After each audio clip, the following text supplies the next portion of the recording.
Bayonet clip them, and they break. They don't stay. And if you're going to take it to a show, you're not going to get. You got to assemble them, and you risk breaking them every time you take them on and off. And so I went with Earl Miller's. I love the magnetic. Yep. It just keeps my life so much simpler. Start getting older, it's kind of like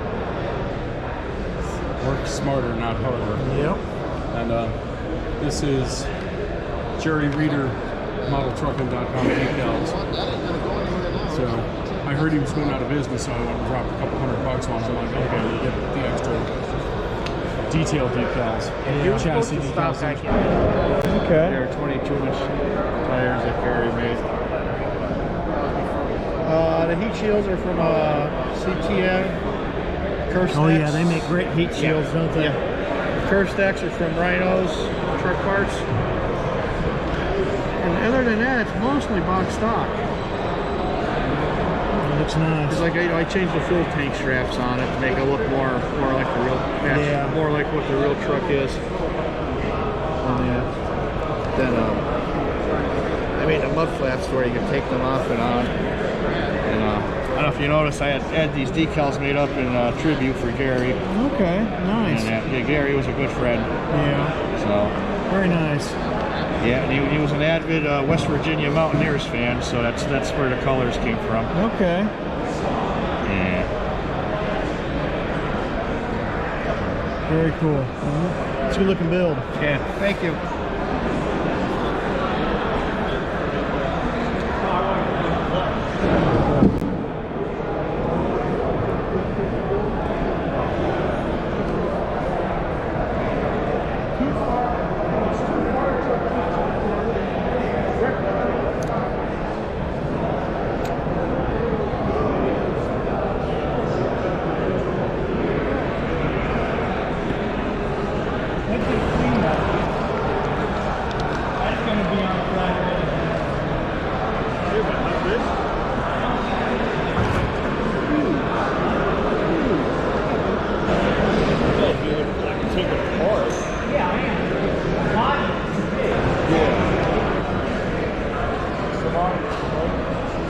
That's monogram, that's result.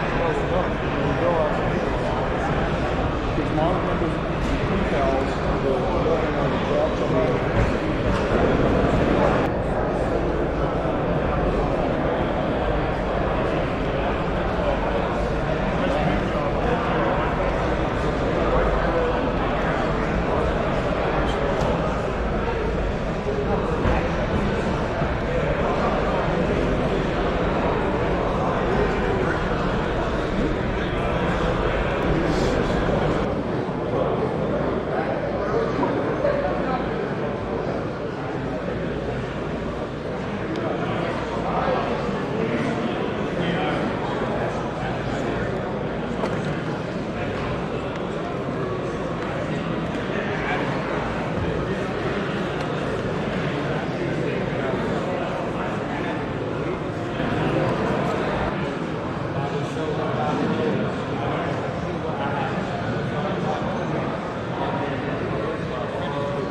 Yeah, I mean, people are still coming in. I just came in like 45 minutes ago and stuff.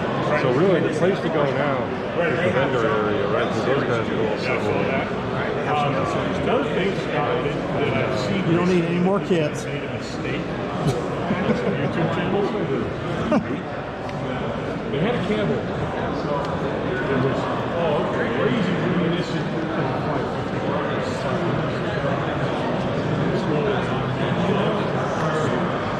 Shape.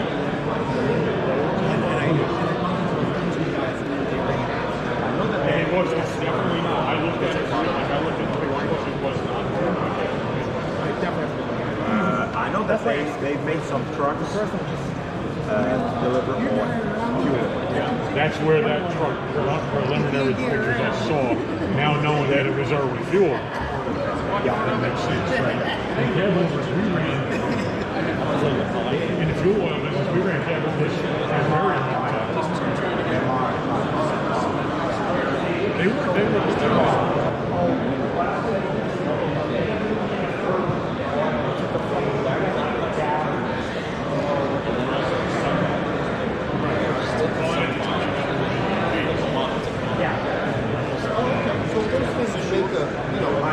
He went like, I noticed they went like 30 miles an hour. that one's mine. You're not sure if you're feeling it or hearing it or both. That's actually my conversion top. Then on the highway, the way down, it was like stuff kind of chilly in the morning. So actually, So that was Yeah, I would too. I got no there. the noise too. So I had that covering my ears.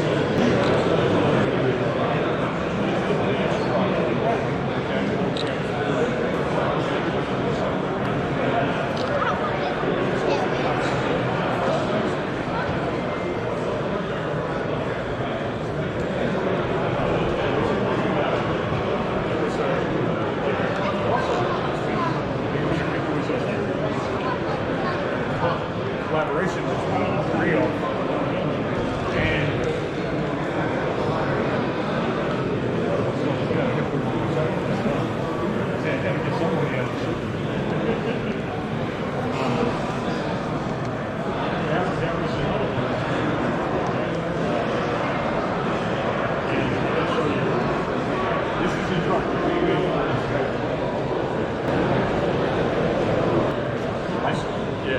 Weight 1,500, right? So this thing pulls in for inspection. The guy called before, so we need to have an inspection. Pulls in. I walked outside and looked at that truck. I thought, no way. Then I walked up to it and said, yeah, it is. This truck used to be red with a black dome on it. It's got a 180 compass. It's a 180. 1.6. It belonged to a stone yard in the late 70s and early 80s. I have a friend that worked for the second iteration of that stone yard, the original that was in Kelly. He's a brick. I don't think a lot of Good to have. he sold what became Orange Mason Supply. A friend of mine worked there, and he remembers this truck. I sent pictures to him. Hey, you want to see something confusing? Took pictures of it, of the model.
This piece here, the cab, this is one body part, so then you got to build the cab.